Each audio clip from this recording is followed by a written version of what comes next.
The Voreth Imperium did not discover humanity by accident. They found the signals first, faint, chaotic bursts of electromagnetic noise bleeding out from a small blue planet at the edge of an unremarkable star system. Radio waves, television broadcasts, military radar pings bouncing off the ionosphere and leaking into deep space like a lighthouse nobody thought to dim. To any civilization advanced enough to be listening, it was the cosmic equivalent of a child shouting in a dark forest. The Voreth were always listening. Supreme Warlord Ketharin stood at the center of the Imperial War Chamber on the throne world of Voreth Prime, surrounded by a holographic map of 47 conquered star systems. Each glowing point of light represented a civilization that had once believed itself safe. None of them had been. He was 7 feet tall, gray-skinned, with 4 arms built for war and eyes the color of burning copper. He had personally overseen the subjugation of 11 worlds. He was considered, by his own people, to be the most dangerous living being in the known galaxy. He looked at the scan data from the Sol system and felt nothing but mild curiosity. One inhabited world, his chief analyst reported, pulling up the 3rd planet on the chamber's central display. Predominantly water, single sapient species, biological classification, fragile, technological classification, primitive, no evidence of faster-than-light capability, no orbital weapons platforms detected, population estimated at 8 billion individual units. 8 billion. Ketharin had pacified worlds with twice that number. The math was straightforward. Atmospheric composition, he asked. Breathable but barely optimal. The species appears adapted to it. They call the planet, the analyst paused, checking the translation matrix, Earth. Someone in the chamber almost laughed.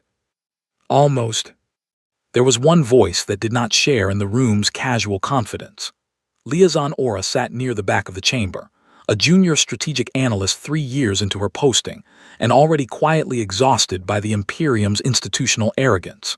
She was small by Voreth standards, sharp-eyed, and she had a habit of looking at data longer than anyone else in the room thought was necessary.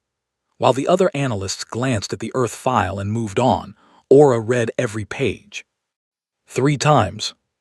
The electromagnetic readings around the planet were not what bothered her.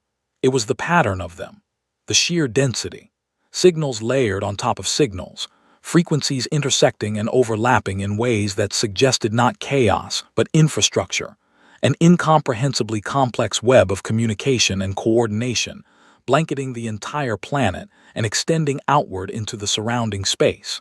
She had studied 46 conquered civilizations in her career. None of them had looked like this. She raised her hand. Warlord, I'd like to flag some anomalies in the sensor data before we proceed. Ketharin looked at her the way a mountain looks at rain. File a report, Liaison. The electromagnetic density readings suggest. File a report. She filed the report. It was logged, categorized, and placed in a review queue that stretched 18 months into the future. The Edict of Conquest was signed that same afternoon. 4,000 warships, the largest armada the Imperium had assembled in 3 centuries, were ordered to mobilize. Supply lines were calculated. Pacification protocols were drafted. The human species was assigned a new designation in the Imperial Registry. Acquisition target 7,882. Estimated subjugation time, 12 rotations. Nobody contacted Earth. The Voreth did not negotiate with primitives. The Armada departed Voreth Prime to the thunder of war drums and the cheering of 100 million citizens lining the orbital platforms to watch. It was a glorious sight. 4,000 ships catching the light of their sun as they accelerated out of the system in perfect formation, banners streaming in the solar wind, the greatest instrument of conquest the galaxy had ever seen. Ketharin watched from the bridge of his flagship, the Eternal Dominion, with the quiet satisfaction of a man who had done this many times before and expected nothing different. Somewhere in the crowd on the orbital platforms, a child pointed at the departing fleet and asked her mother where they were going. To add another star to the Empire, her mother said proudly. On the other side of the galaxy, on a pale blue dot that the Armada's navigation charts dismissed as a minor strategic objective, a satellite array that humanity had been quietly building for 61 years, detected the FTL signature of 4,000 ships leaving Voreth Prime. In a facility 3 kilometers beneath the Swiss Alps, an alarm that had never gone off before went off for the first time. A general picked up a phone. 17 governments answered before the second ring. The Voreth sent the drones 6 months ahead of the Armada. This was standard Imperial doctrine: saturate the target system with cloaked reconnaissance units, map defensive positions, catalog military assets, and return with a complete tactical picture before the first warship entered engagement range. It had worked on 46 worlds. The drones were the best stealth technology the Imperium possessed, coated in materials that absorbed every known form of active sensor radiation, running silent on minimal power, drifting through the void like ghosts. All 60 drones entered the Sol system on schedule. None came back. The first explanation offered by the Imperial Fleet Command was equipment failure. Deep space was harsh. Micro-impacts, radiation degradation, navigational drift, any number of mundane factors could account for signal loss. It was unfortunate but not alarming. The Armada carried its own sensor arrays. They would map the system upon arrival. Liaison Aura did not believe in coincidence. She spent 3 days submitting requests for access to the raw telemetry data from the drone's last transmissions. Her requests were declined twice and ignored once before a clerk in the data archive, apparently bored, accidentally granted her access to the final 0.8 seconds of signal from all 60 units. It was not much, but it was enough. The drones had not failed. Their systems had been functioning perfectly right up until the moment they stopped. No system errors, no navigational anomalies, no gradual signal degradation that would suggest physical damage or radiation interference. The signals simply ended cleanly, simultaneously across multiple drones that were operating in different sectors of the outer system, thousands of kilometers apart. Clean termination, simultaneous, across units that should have had no knowledge of each other's positions. Aura sat with that data for a long time. Whatever had neutralized the drones had not stumbled across them. It had known exactly where they were, tracked all 60 of them independently across an enormous volume of space, and eliminated them at a moment of its choosing, not out of panic, not with any visible alarm response, but with the calm efficiency of someone swatting flies they had been watching for a while before deciding they were annoying enough to deal with. She wrote a second report, longer this time, more detailed. She included a statistical analysis of the probability that 60 simultaneous mechanical failures could occur in drones with no shared components or proximate positions. The number was so small it was effectively zero. She included her interpretation of what the termination pattern implied about the sophistication of the detecting system. She included a recommendation, formal, carefully worded, professionally restrained, that the mission be paused pending further analysis. The report was filed. A supervisor stamped it reviewed. There was no evidence anyone had read a single word. Meanwhile, on Earth, the data from the drone intercepts had been cataloged, analyzed, and distributed to a joint command that most of the planet's population did not know existed. The drone's stealth coding was impressive, genuinely impressive. Aura would have admitted if she'd known, but 60 years of specifically preparing for this moment had advantages that no amount of Voreth technology could easily overcome. Humanity had not built their detection network to find things they expected. They had built it to find things they didn't know to expect. The drone's drive signatures, faint as whispers, had been detected crossing Neptune's orbit. From that point, the tracking was routine. In a command center that occupied the entirety of a hollowed mountain in northern Canada, a woman named Admiral Sioyon Park stood before a display showing the Armada's projected trajectory, and spoke to a room of 200 analysts and officers with the unhurried authority of someone who had been rehearsing this moment for 23 years of her career. "They took the bait on the drones," she said. "They'll assume they failed. They won't adjust their approach vector. She turned to her tactical director. "How long until they reach the Hammer Line?" "6 months, Admiral, give or take 3 days. Park nodded slowly, studying the map. 4,000 ships. She had wargamed this exact scenario 812 times over the course of her career. Her predecessors had wargamed it before her. The Vorath formation, she recognized it immediately from the drive signature geometry. The Hammer, aggressive, front-loaded, designed for rapid, overwhelming force against a static defensive position. It assumed the target was going to stand still and absorb the blow. "Begin final positioning on the belt assets," she said, quietly.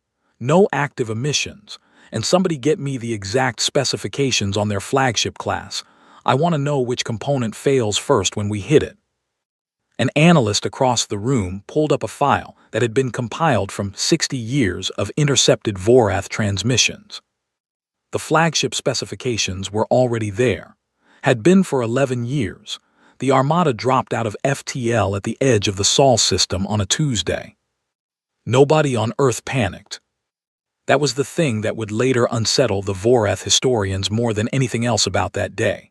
Not the weapons, not the tactics, not even the outcome, but the fact that 8 billion human beings went about their morning routines with the full knowledge that 4,000 alien warships had just materialized beyond Neptune, and the overwhelming collective response was something close to grim, focused calm. Schools stayed open, trains ran on time.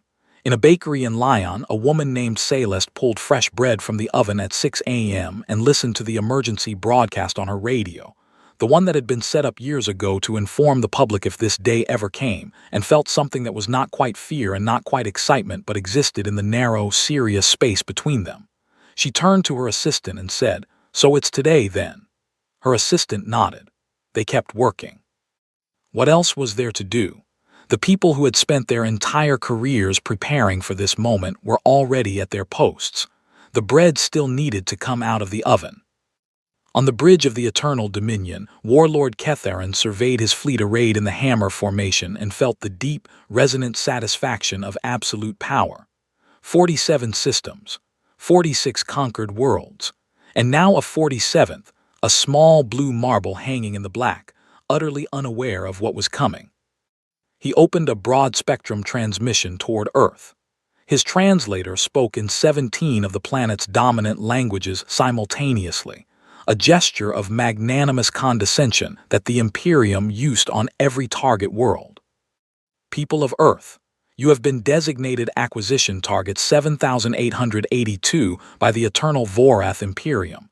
Resistance is not advised. Surrender all governing bodies within one standard rotation.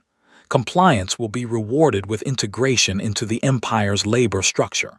Non-compliance will result in total pacification. This message will not be repeated." He cut the transmission and waited. The response was silent. Not panic silence, not the frantic, desperate silence of a civilization scrambling to respond. Deliberate silence, the kind that has a shape to it, a weight, the kind that belongs to someone who heard you perfectly well and decided your words were not worth answering. Ketharin found this mildly irritating. "Advance the fleet," he ordered. "Standard approach.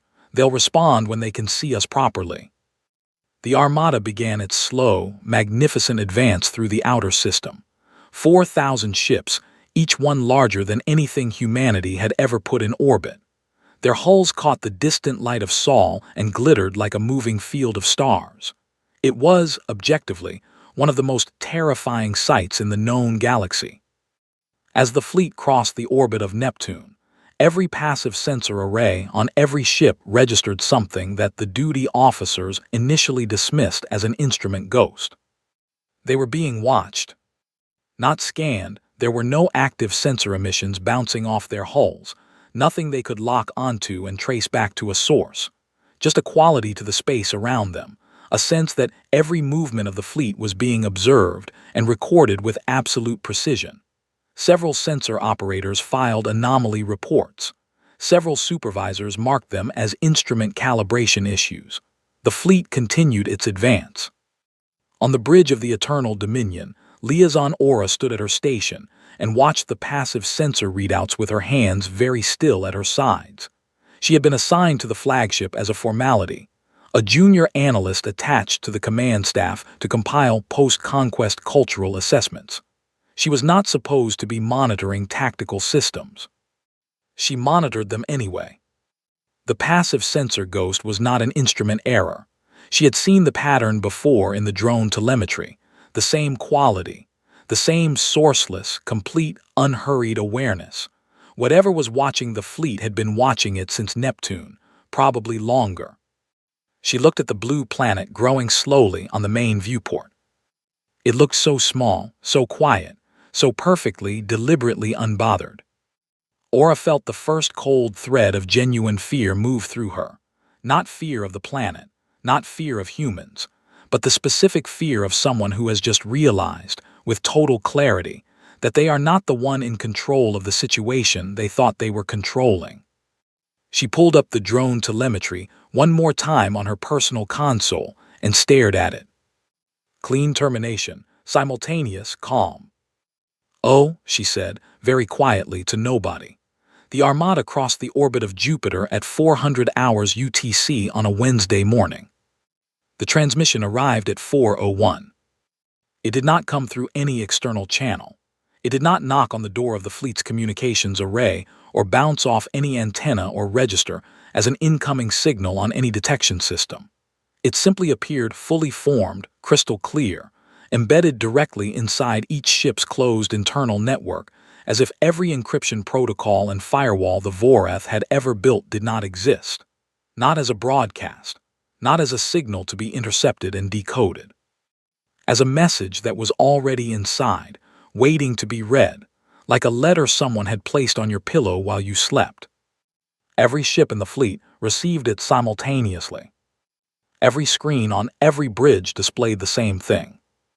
The voice that spoke was calm, not theatrical calm, not the performed calm of someone trying to project strength.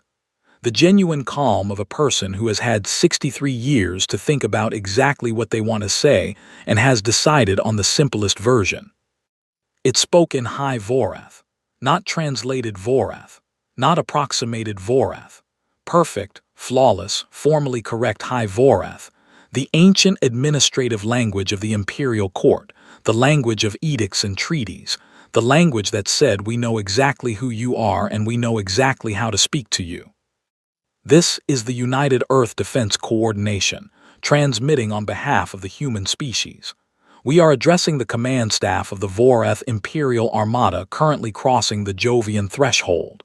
We will say 3 things. We ask that you listen carefully, as this transmission will not be repeated. First, we are fully aware of the political, military, and strategic structure of the Vorath Imperium. We have 43 years of intercepted communications, 17 years of decoded imperial records, and complete technical schematics for every ship class currently present in this fleet. Second, we have been aware of your civilization's existence for 63 years. We chose not to make contact during that time. That was a deliberate decision. Third, the Armada now crossing the Jovian threshold has approximately 4 minutes to reverse course before the engagement window closes. We are not issuing this as a threat. We are issuing it as accurate information. What you choose to do with accurate information is entirely up to you. We sincerely hope you make the right choice. We have no desire to destroy your fleet. We have no desire for war, but we are fully prepared for both and have been for some time. The voice paused. You have 4 minutes. We will not contact you again before the window closes. The bridge of the Eternal Dominion was absolutely silent. Ketharin stared at the display for 10 full seconds. Around him, officers exchanged glances, not the cocky glances of warriors expecting easy victory, but something smaller and less certain, a collective flinch nobody wanted to be the first to acknowledge. 43 years of intercepted communications, complete technical schematics, 63 years of knowing. Liaison Aura's hands were trembling. She pressed them flat against her console to make them stop. Her mind was racing through the implications with the unstoppable momentum of someone watching a wall collapse in slow motion. They knew the Vorath existed. They said nothing. They built and prepared and waited in silence for 6 decades. They decoded High Vorath. They breached a closed military network as if it were an open door. And they delivered all of this in a message so precisely timed and so surgically inserted that it demonstrated, without a single weapon being fired, that the Vorath had no secrets from them. This was not a primitive civilization caught off guard. This was a civilization that had spent 63 years specifically preparing to deal with the Vorath. "Warlord," she said, and her voice came out steadier than she felt. "I strongly recommend." Ketharin turned from the display. His expression had moved through surprise, through uncertainty, and had arrived somewhere harder and colder. He was the supreme warlord of a civilization that had never retreated. He had won 46 worlds. He was not going to turn his armada around because of a recorded message, no matter how well crafted. "Accelerate to attack speed," he said. He said it loudly. He said it with authority. He said it the way he had said it 46 times before, in front of 46 worlds that had subsequently fallen. 3 minutes and 50 seconds remained. Then 3 minutes. Then 2. Nobody on the bridge spoke. Nobody moved except to follow orders, fingers on consoles, eyes on screens, every single one of them feeling something they did not have the vocabulary to properly name. The clock hit 0. Nothing happened. For exactly 11 seconds, nothing happened, and Ketharin allowed himself to believe that it had been a bluff, an elaborate, technically impressive, linguistically perfect bluff, but a bluff nonetheless. He opened his mouth to order the targeting arrays to begin their lock sequence. Then every propulsion system in the fleet cut out at once. It was not an explosion. It was not a battle. There was no fire. It began with a pulse.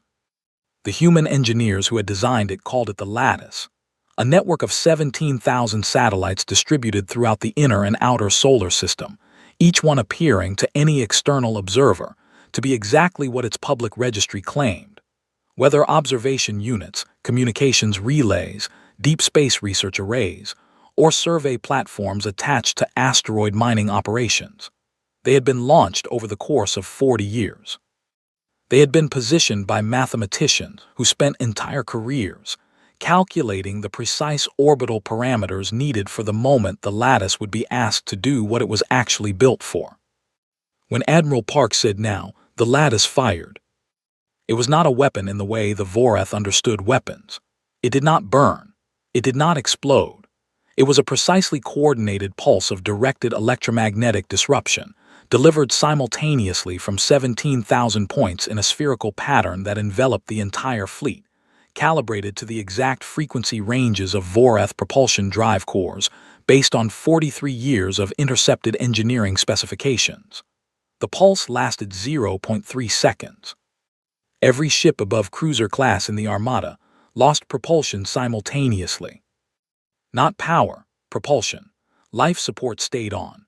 Lights stayed on. Internal systems stayed on. The crews were unharmed. The ships simply stopped moving, 4,000 warships hanging in space with their engines dead, their drive cores fused at a molecular level that could not be repaired without dry dock facilities, floating like enormous, helpless monuments to the gap between what the Vorath thought they knew and what was actually true. Aboard the Eternal Dominion, the silence that followed the propulsion failure was a different kind of silence than the one that followed the transmission.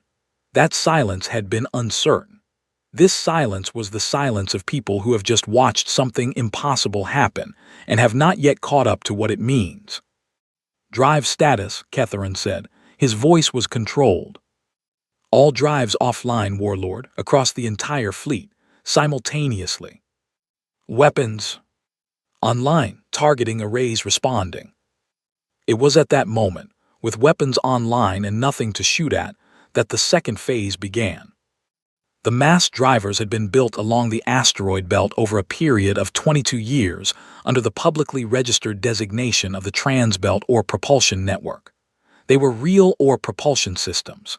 They had moved real ore for real mining operations for 2 decades. They had also, in their spare time, been used to practice firing patterns that had nothing to do with ore. The projectiles were not large. They did not need to be. Accelerated to 0.04% of the speed of light by electromagnetic rails stretching 40 kilometers through the asteroid rock.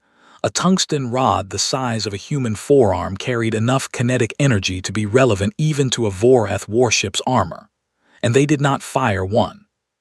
They fired thousands, from 47 separate positions along the belt, in a precisely orchestrated pattern that had been calculated by a targeting AI that had spent 11 years doing nothing but refining this specific attack. The projectiles did not target hulls, they targeted components. Weapons arrays, FTL drive housings, sensor nodes, external communications antennae. The targeting data was derived from the complete technical schematics humanity had spent 43 years compiling from intercepted Vorath engineering transmissions. Every ship in the fleet had its specific vulnerabilities mapped. The projectiles hit exactly what they were aimed at from 17 vectors simultaneously, with an accuracy that no Vorath gunnery officer had ever achieved in training, let alone in combat. Aboard the Eternal Dominion, weapons went offline 11 seconds after the drives had. Then the FTL drives. Then external communications. The impacts were not catastrophic. No hull breaches, no explosions, no structural failures. Just precise, deliberate destruction of every system that made the warships dangerous or mobile. 4 minutes and 11 seconds after the engagement window closed, the Armada ceased to exist as a military force. 4,000 ships, 4,000 intact, powered, life-supported vessels drifting in a spreading debris field of their own destroyed weapon systems, completely helpless, their crews alive and unhurt, floating in the gravity well of a planet they had come to conquer. Not a single human weapon had been fired from a platform they could see. Not a single human pilot had been put at risk.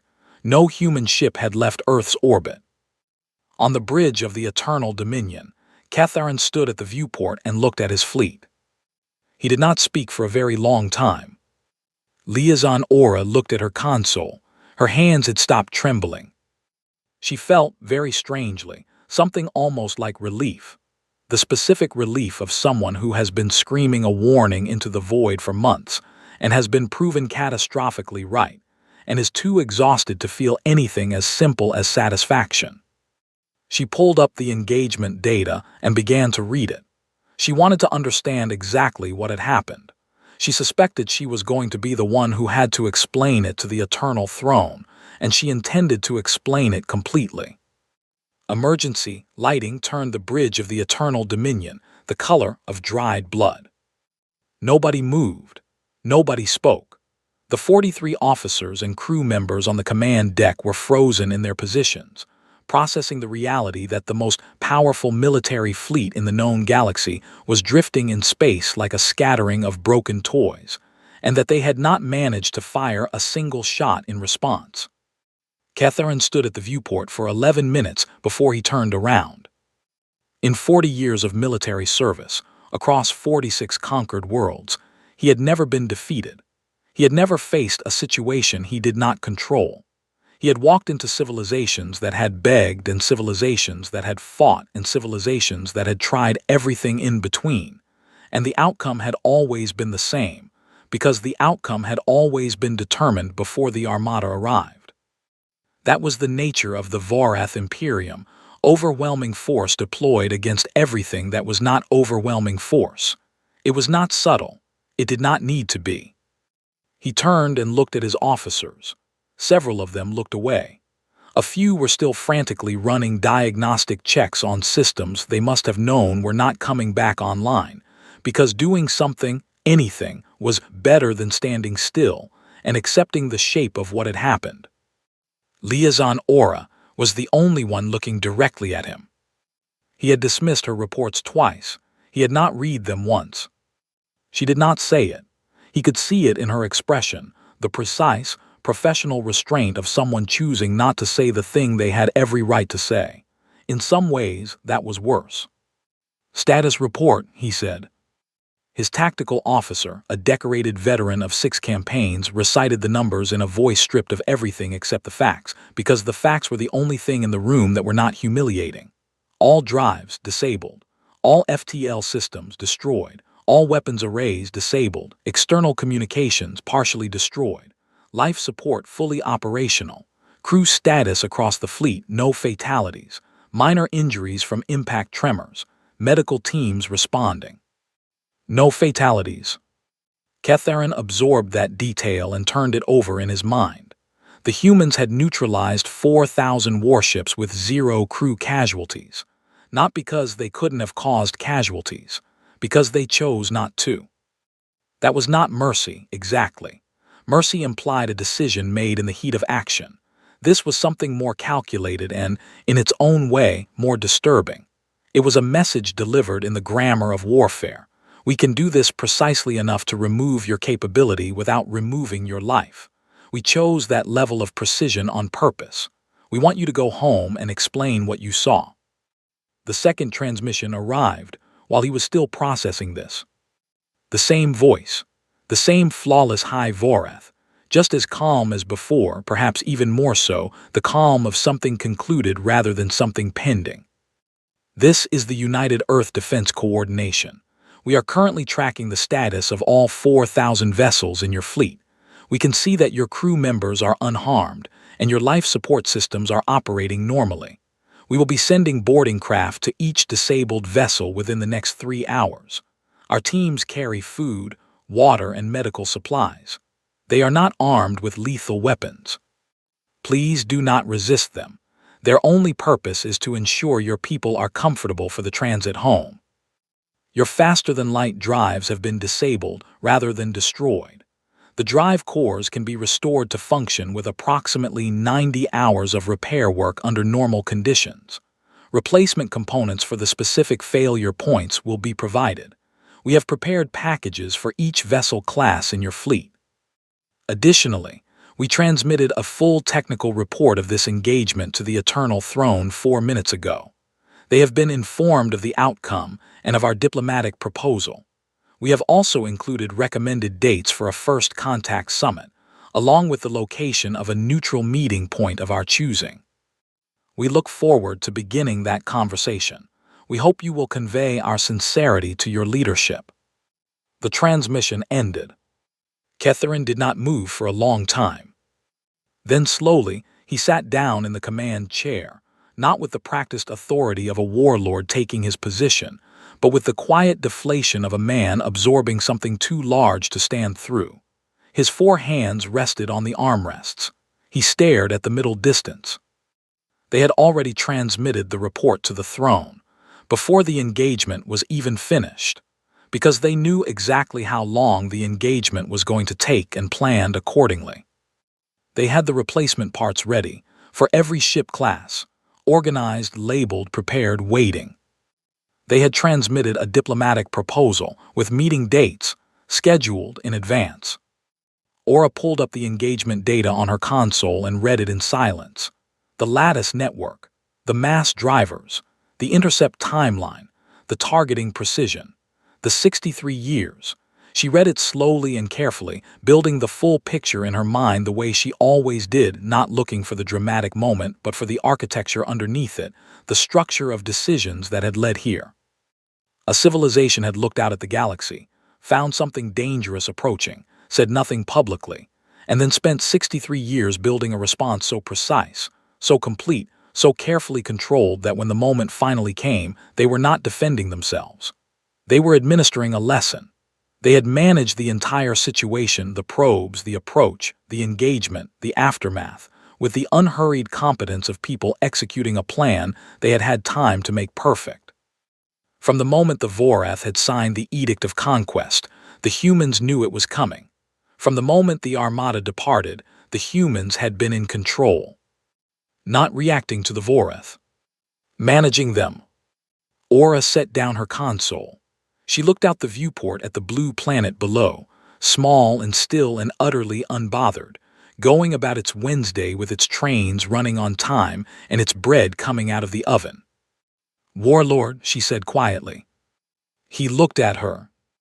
I'll begin preparing the report for the Eternal Throne. He nodded. There was nothing else to say. The boarding teams arrived exactly when they said they would. They came in small craft, unarmed, marked with a blue and white symbol that the translation matrix identified as an ancient human emblem associated with cooperation between nations. They docked with practiced efficiency, cycling through airlocks with the calm competence of people who had rehearsed the procedure. They brought food in sealed containers, water in standardized portable units, and medical personnel carrying equipment that, upon inspection, was more advanced than anything in the Eternal Dominion's medical bay. They were shorter than Vorath, softer-looking in the physical sense, bipedal, two-armed, relatively fragile in their construction. Several Vorath crew members who had been anticipating something more physically imposing visibly recalibrated their expressions when the humans came aboard. The team leader assigned to the flagship introduced herself as Lieutenant Commander Yara Osai. She was medium height, dark-skinned, calm-eyed, and carrying a personal translation unit that spoke flawless Mid-Vorath, the everyday dialect, not the formal High Vorath of the transmission. She looked around the bridge with the quiet, professional assessment of someone cataloging a situation, and then she smiled, not a performance of warmth, but the genuine, small smile of a person who has arrived somewhere they expected to be. We understand this is a difficult moment, she said. We're not here to make it worse. Is there anything your crew needs immediately? Catherine stared at her for a long time. You knew, he said. You knew the entire time. Yes, she said, simply, without apology. 63 years. He wanted to ask why. Why not contact us? Why not negotiate? Why not reveal yourselves? He found he could not form the questions in a way that didn't already contain their own answers. Because we weren't ready. Because we needed to understand you first. Because 63 years of watching taught us that the Vorath do not negotiate with civilizations they consider primitive, and we needed to not be primitive by the time you came. He did not ask, she did not elaborate. 3 days later, in a facility carved into the rock beneath the Atacama Desert in South America, a woman named Dr. Layla Safi was assigned to give the Vorath command staff something that had been prepared, in various draft forms, for 31 years. A full historical briefing on humanity's 63-year awareness and preparation program. The room she used was called, informally, the museum. It had never been shown to anyone outside the program. It had been built with the specific intention of being shown to exactly this audience, at exactly this moment. Its walls were covered in timelines, technical diagrams, intercepted communications transcripts, weapons development histories, and something the Vorath did not initially understand, the personal records of the people who had done the work. Not the generals and the admirals and the heads of state, the linguists who had spent careers decoding a language they could never publicly admit to knowing, the engineers who had designed satellite systems with hidden secondary payloads, the mathematicians who had calculated mass driver trajectories for a target they spent decades hopping would never actually come. The intelligence analysts who had read 43 years of Vorath transmissions and compiled everything they found into files that sat in encrypted archives waiting for a day like this one. Dr. Safi walked the Vorath officers through it chronologically. The first detection of Vorath FTL signatures, 63 years ago, from an observatory in Chile that had been built specifically to look for exactly this kind of signal, funded by a black budget project that predated the current generation of political leadership by 2 administrations. The signal had been weak, fragmentary, and unmistakable to people who knew what they were looking for. The formation of the United Earth Defense Coordination, 61 years ago, in a meeting that involved representatives from every nation on the planet with an operational space program. The meeting lasted 9 days. The agreement that came out of it had never been leaked, not once. Not in 61 years of existence, across 17 changes of government in the major member nations, through economic crises, political upheavals, and the full extraordinary turbulence of human civilization going about its business. 12,000 people, over 6 decades, had known the program existed at various levels of classification. Not one of them had broken. Catherine, standing in front of a wall of faces, engineers, analysts, linguists, soldiers, diplomats, scientists, felt something he had no precise word for. The Voreth Imperium had assumed that humanity's greatest weakness was its fragmentation. 8 billion individuals, hundreds of languages, dozens of competing governments, constant internal conflict visible in every broadcast signal leaking from the planet. It looked like chaos. It looked like a species that couldn't possibly coordinate at the scale needed to matter. They had all been looking at the noise and missing the signal.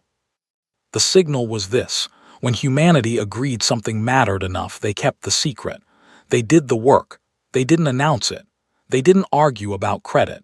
They built the thing generation after generation, and they waited. Dr. SCI-FI stopped at a particular display near the end of the timeline. A photograph, old, faded at the edges, of a group of people in a windowless room, sitting around a table covered in papers and early computer equipment. The timestamp in the corner read 61 years ago. "This is the founding meeting," she said. "These are the people who decided 61 years ago that if a fleet came to this solar system, it would not find us unprepared." She paused. "Most of them are dead now. They never knew if the fleet was actually coming. They never knew if any of it would be needed. They built it anyway." The room was very quiet. Liaison Aura was standing near the back. She had been assigned to attend the briefing and compile notes for her report to the throne. She had been writing continuously since it began. Now her stylus was still. She was looking at the photograph. She was thinking about the report she had filed twice, and had seen dismissed twice without being read, and about what it said about the Voreth, that a junior analyst's warning had been invisible to an institution that had never been wrong before. And she was thinking about what it said about the humans, that they had looked at the same galaxy. The Voreth looked at the same predatory, conquest-driven reality, and had responded not with denial, not with panic, but with 63 years of patient, disciplined, secret preparation. Dr. SCI-FI turned from the photograph and looked at her audience. "We didn't want to fight you," she said. "We spent 63 years trying to make sure we wouldn't have to. What happened 4 days ago was the result we were hopping for, that you would survive the engagement, that nobody would die, and that we'd be standing in this room." She gestured at the walls around them. "All of this exists so you can take it home, so your people can understand exactly what happened and why. We don't want an empire. We don't want your systems. We want what we've always wanted, which is to be left alone, and, if you're interested, to talk." Catherine looked at the photograph for a long time. 61 years. People who died without knowing if their work would ever matter. He had conquered 46 worlds. He had never, not once, been humbled. He was humbled now. The journey home took 42 days. The Voreth engineers, working with the replacement components the humans had provided, neatly packaged, precisely labeled, accompanied by installation guides written in technical Voreth, restored FTL capability to the Armada's ships in rotating shifts over the first 3 days. The humans who had come aboard as support staff remained for the duration, eating in the mess halls, learning names, answering questions with the same unhurried directness they seemed to apply to everything. Several Voreth crew members during those 42 days found themselves having conversations they had not expected to have, about families, about the stars, about what the other species had found out there in the dark. One young Voreth weapons officer spent an entire evening teaching Lieutenant Commander Os a card game from the southern provinces of Voreth Prime. She beat him 4 times in a row. Catherine wrote his report alone, in his quarters with the door sealed. He wrote every word of it himself. He did not ask a subordinate to draft it. He did not soften the language or suggest alternative interpretations of events, or find the framing that would minimize the scale of what had happened. He had spent 40 years in the service of the Eternal Throne, and he had, in that time, sent many reports describing victories. He owed the throne the same honesty about a defeat, even if, especially if, the defeat was his own. He wrote it in chronological order. The edict, the probes, the transmission, the engagement, 4 minutes and 11 seconds, the museum, the photograph. He described the humans' preparation with complete accuracy. He described the precision of their weapons. He described the replacement parts, the medical teams, the card game. He described Dr. Safi standing in front of 61 years of human work and saying, "We don't want an empire." He wrote one additional section, outside the formal structure of the report, that he marked personal and discretionary but did not remove. In it, he wrote about Liaison Aura's reports, the ones he had dismissed without reading. He named them specifically, referenced their filing dates, described their contents from memory. He wrote that they had been correct, that he had been wrong to dismiss them, and that the Imperium's institutional habit of overconfidence had been visible in his own decisions on the command bridge and had contributed materially to the outcome. He wrote it not as self-flagellation, but as information, because information was what the throne needed, and he had spent enough of his career managing the impression of the Vorath Imperium's invincibility to know that the impression had just become its own strategic liability. He submitted the report unedited. The Armada arrived at Vorath Prime on a morning that would later be entered into the Imperial calendar as the Day of Reckoning. Not as a defeat officially, but as a reckoning, because the Imperial chroniclers had enough linguistic flexibility to choose the word that carried the right weight without the wrong connotations. The High Council convened in full within hours of the fleet's arrival, all 71 members. The last time all 71 had been in the same room together was 40 years ago, for the formal celebration of the Imperium's 46th conquest. Catharin stood before them and delivered his report verbally, standing at the center of the chamber with no notes, because he had written it enough times in his head during the 42-day journey that it had become a permanent fixture of his memory. He spoke for 3 hours. The council did not interrupt once. When he finished, the silence lasted 4 minutes and 31 seconds, longer than the engagement itself. The council spoke among themselves for 3 days, not in formal session, in the corridors, in private offices, in small groups that formed and reformed around the question that everyone was circling, but nobody wanted to be the first to say plainly. The Imperium had encountered something it could not conquer, not because humanity was more brutal, not because they had more ships, not because they were more aggressive or more expansionist or more willing to burn a world to ash, but because they were more patient, more coordinated, more disciplined, and more quietly, precisely capable than the Vorath had imagined any civilization could be without advertising itself. What did that mean for an empire built on the premise that conquest was inevitable? On the 4th day, the council voted.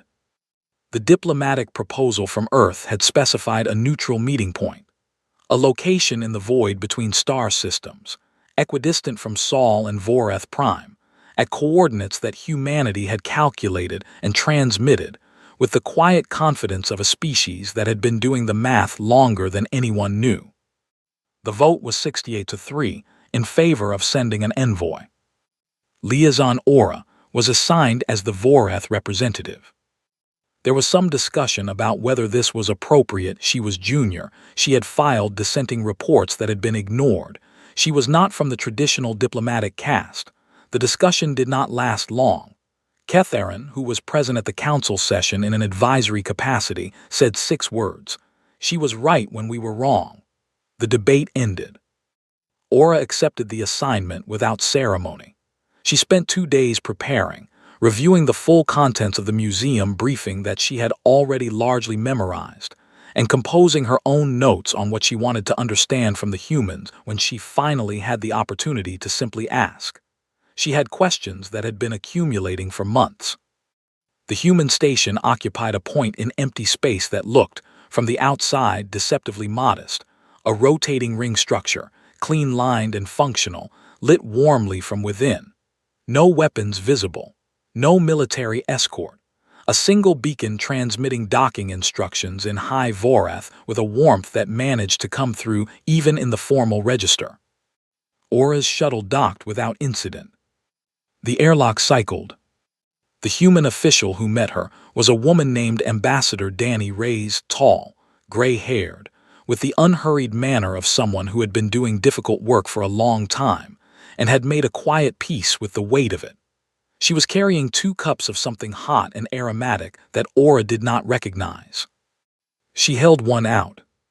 "Coffee," she said, in careful mid-Vorath. "We thought you might appreciate something warm after the transit. It's one of ours." She smiled, the same kind of small, genuine smile that Lieutenant Commander Osai had worn on the bridge of the Eternal Dominion, the smile of a species that had apparently decided to face even historic moments with a quality that Aura was only beginning to understand, was not naivety, but a very specific kind of hard-won steadiness. "We've been looking forward to this," Reyes said. 63 years is a long time to wait for a conversation." Aura took the cup. She looked past the ambassador, through the viewport at the far end of the docking corridor, and there it was Earth, visible even at this distance, a small blue point of light in the dark between stars. Small, quiet, completely, serenely unbothered. She thought about the founding photograph, the people in the windowless room, the linguists who decoded a language they were never supposed to know, the engineers who hid weapons inside satellites patiently for 60 years and told nobody, the mathematician in some quiet office who had calculated the coordinates of this exact station, in this exact empty point of space, on the assumption that one day there would be a meeting here worth calculating for. She thought about what it meant to look at a dangerous galaxy and respond not with conquest, not with fear, but with 63 years of patient, invisible, almost incomprehensible preparation. And then, at the end of it, to send someone to a neutral station with a warm drink and an open question. She wrapped both hands around the cup. It was warm. "I have a great many questions," she said. Ambassador Reyes settled into the chair across from her with the ease of someone who had time. "So do we," she said. "We've been curious about you for a very long time." Somewhere in the archives of the Eternal Throne, the Imperial Chronicler was completing the final entry for the Day of Reckoning. The language was formal, as it always was, precise, measured, stripped of opinion. But at the very end, in the space reserved for the Chronicler's own historical assessment, a single line was added that would be read and reread by Vorath historians for the next 1,000 years. It read, "Do not go to Saul. They were ready before we were born."